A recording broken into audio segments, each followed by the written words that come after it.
आप सभी को नमो बुद्धाय, जय भीम, जय भारत। आज की हमारी वीडियो का शीर्षक है बुद्ध को बना दिया बुद्धो मशाणी। वीडियो शुरू करने से पहले मैं एक बार लीगल डिस्क्लेमर पढ़कर सुना देता हूँ।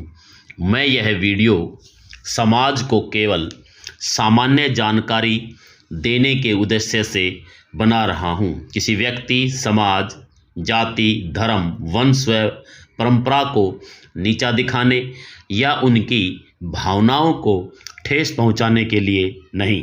वीडियो शुरू करने से पहले आप सभी से अनुरोध है कि वीडियो को बिना कट किए पूरा सुने, तभी आपको इस विषय की पूरी जानकारी मिल पाएगी। तो चलिए वीडियो शुरू करते हैं। पहले तो हम आपको ये बता दें कि तथागत बुद्ध को बुद्धो मशाणी कहाँ बनाया गया है। हरियाणा प्रांत के गुड़गांव जिले में फरुखनगर तहसील के पास एक गांव है मुबारकपुर। पहले इस गांव का नाम मारकपुर हुआ करता था। इस गांव में गांव के बाहर एक सुंदर बौद्ध मठ था, जहां पर तथागत बुद्ध की एक भव्य मूर्ति रखी हुई थी। जब भारत से बौद्ध धर्म खत्म हो रहा था, तब बौद्ध धर्म विरोधियों ने इस मठ को नष्ट करके वहां पर एक मंदिर बना दिया और बुद्ध को बुद्धो मशाणी बना दिया। साथ ही गांव का नाम बदलकर मुबारकपुर कर दिया, ताकि वास्तविक इतिहास को छुपाया जा सके। अब हम आपको बताएंगे कि यह बौद्ध मठ किस विशेष काम के लिए प्रसिद्ध था। बच्चों के जन्म लेने पर कुछ समय बाद उसके मुंडन की प्रथा बौद्ध धर्म से ही चली आ रही है, जिसको बौद्ध धर्म अनुयायी आज भी निभा रहे हैं। भले ही उनको अपना इतिहास नहीं पता, पर आज भी बौद्ध धर्म अनुयायी अपने नवजात शिशुओं का मुंडन करवाते हैं। तो यह मारकपुर का बौद्ध मठ बच्चों के मुंडन के लिए ही प्रसिद्ध था। बौद्ध धर्म अनुयायी अपने बच्चों के मुंडन के लिए यहाँ आते थे, जो शायद आज तक आते हैं। अब हम आपको बताते हैं कि इस बौद्ध मठ को मंदिर किसने और क्यों बनाया। जब भारत से बौद्ध धर्म खत्म हो रहा था, उसी समय बौद्ध धर्म विरोधियों ने इस मठ को नष्ट करके एक मंदिर बनवा दिया। पर लोगों की आस्था तथागत बुद्ध में थी, इसलिए उनका मठ में आने जाने का सिलसिला यूं ही चलता रहा। अर्थात लोग अपने बच्चों के मुंडन के लिए वैसे ही लगातार यहाँ आते रहे। अब हम आपको बताएंगे कि इस मठ में ज़्यादातर किस जाति के लोग मुंडन के लिए आते थे।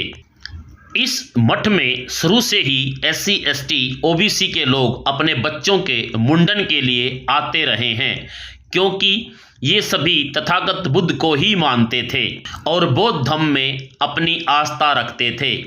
भले ही धर्म विरोधियों ने मठ को नष्ट करके वहाँ पर मंदिर बना दिया था, पर ये लोग पहले की तरह ही अपना काम करते आ रहे थे।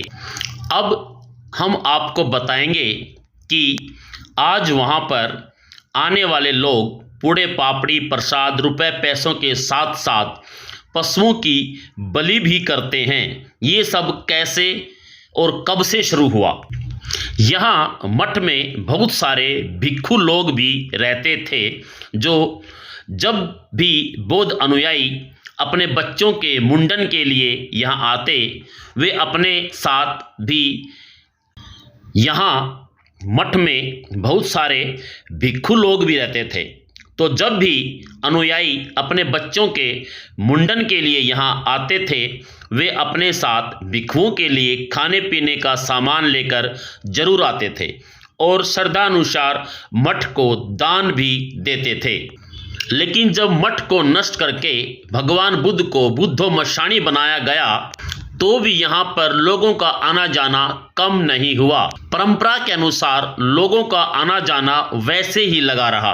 अब भिक्षु संघ न होने पर भी लोग अपने साथ लाने वाली खाद्य सामग्री को वहीं पर रख रख कर जाने लगे और दान को दान पात्र में डालने लगे, जिसको मंदिर में रहने वाले पंडे पुजारी खाने लगे। धीरे धीरे यही खाद्य सामग्री पूड़े पापड़ी और प्रसाद का रूप लेने लगी। लेकिन यज्ञ हवनों में पशुओं की बलि देने वाले इन पंडे पुजारियों को इतने से सब्र नहीं हुआ।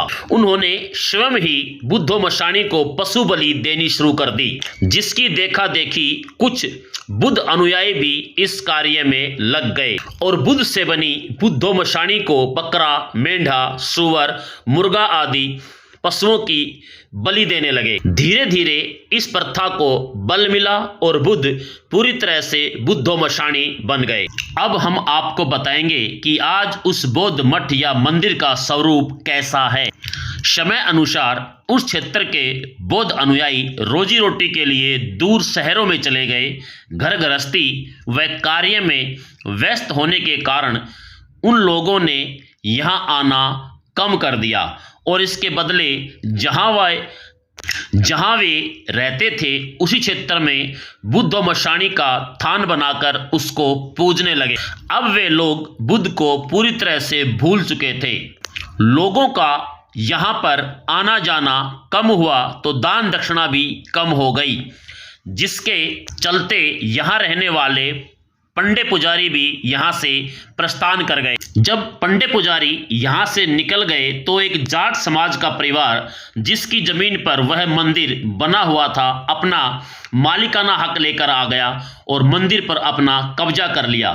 अब दान दक्षिणा और चढ़ावे का सारा सामान जाट परिवार का होने लगा। उस समय भारत आजाद हो चुका था, लेकिन कुछ ही सालों में वह जाट परिवार भी अपनी अय्यासियों वह नशे की लत के कारण खत्म सा हो गया। उनकी इन गंदी हरकतों को देखकर यहाँ लोगों का आना जाना और भी कम हो गया। लेकिन आसपास के SC ST OBC के लोग जो अभी भी उस क्षेत्र में रहते हैं, अभी भी उस मंदिर में या उस बुद्धोमशानी के स्थान पर जाते हैं।